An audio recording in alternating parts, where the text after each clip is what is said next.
100%, right? 100% Self-funded. 100% self-funded to get started. Until we had talked about going through year 5, and then I think we talked about going into a transition on that as we get into years, you know, the 4th year of it, starting to transition to the high school. Part of it too was, you know, funding, you know, actual money to get the thing started, but also that the Legion already has a lot of the equipment that would be needed, including the use of that field.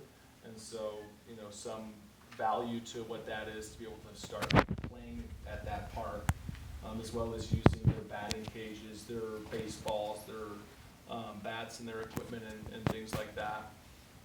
But this would really be putting the ball then in the court of those interested people who want to fundraise for baseball to come up with that money so that we could say to MHSA on July 15th that we're ready to go.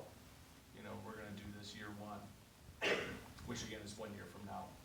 And I think I heard last month that the money would be raised by, the first year's money would be raised by July 15th. That's what we should shoot for, so that when we're talking to, when we notify MHSA that we're gonna play baseball, you know, we wanna feel confident that we're gonna have it. And so, you know, and then to have uniforms, you know, ordered, we would need to be making we need to be purchasing uniforms late summer, early fall, if we wanna have them in time for the season.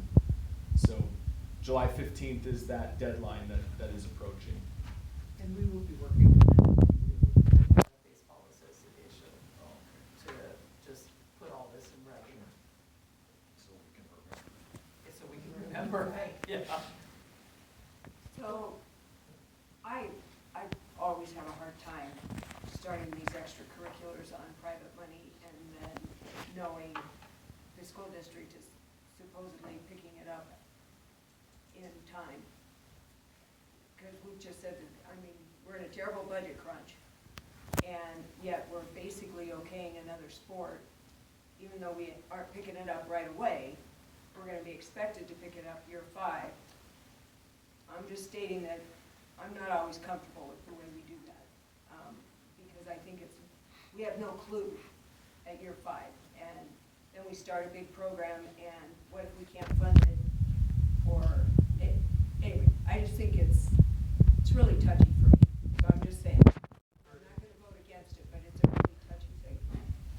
And things that we've talked about and think about as well is, you know, if we add this and it's successful, it's going to pull from other sports, and the implications that this could have on our track team is pretty big, but our tennis team is not as big as it's been in the past.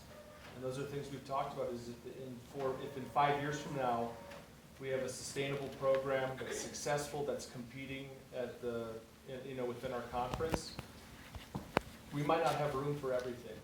And making that decision at that time of, you know, baseball, perhaps, you know, at the expense of another program that we have. Whereas enrollment at that time, those are all questions that Yeah. I have considered too. I don't want to just brush over that. Yeah. But considerations certainly that we've discussed. I want my crystal ball, see, I want it to be able to tell me, year 5, How many more A and B numbers will this district? Any more questions or comments? Is there a lot of schools in the state or in the area that we will be, you know, finding people to play, teams to play, travel-wise? The first season for Montana High School baseball starts next week for the schools that can clear the snow off of their field to play. And there's 20 schools that are starting this year. I believe it's 17 of them are on the west side of the state, west of Butte.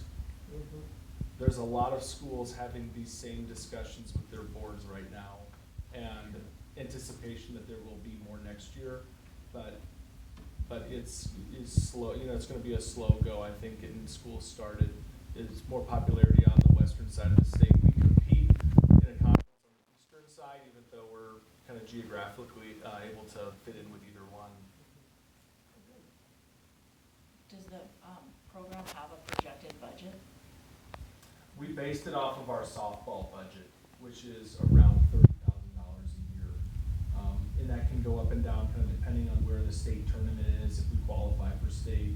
But looking at around $30,000 per year and slightly increasing as expenses and things are going up.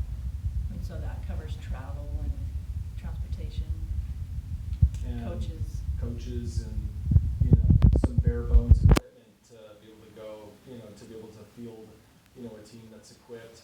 And then, you know, if we want some extra fancy things, then the teams fundraise for those things. Like our softball team right now, they fundraise quite a bit, so they're spending more than $30,000 a year.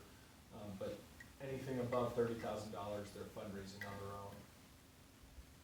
And and this is just a question about sports in general, you know, I mean, as far as when the kids travel, a lot of them have to pay, you know, a lot of the travel and expenses are not paid for by the school. So Correct. a lot of the kids have to, and their parents have to pony up for meals and all those kinds of things too, right? So, I mean, this will be the same as all the other sports where parents have to subsidize a portion of that as well.